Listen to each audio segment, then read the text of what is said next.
The general rule of thumb on GPA is that you should have at least a 3.0 to get into a graduate program. But different programs will look at GPAs in different ways. I've seen programs that will not even consider you if you have a GPA that's lower than a 3.5, and I've seen programs that will admit you if you have a 2.9, because GPA is only one part of the graduate admissions application. If you have a GPA that is not as strong as it should be, it's important to talk about that very briefly in your personal statement.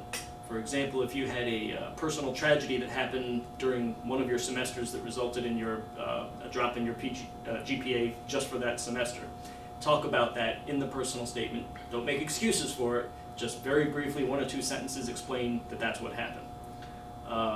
Another thing that you can do to sort of mitigate a low GPA is you can apply to a master's program.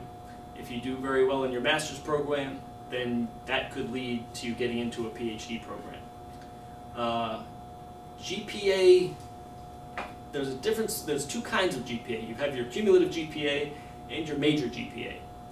If your GPA in your major field is low, then you may want to take a look at master's programs instead of PhD programs, because graduate programs in general are going to be looking for a strong GPA in your major field. If you're a biomedical engineering major and you fail a course in Spanish, that's really not going to be very relevant. So the committee is not going to really care that you got an F in a Spanish course. So just keep those things in mind when you're looking at GPA.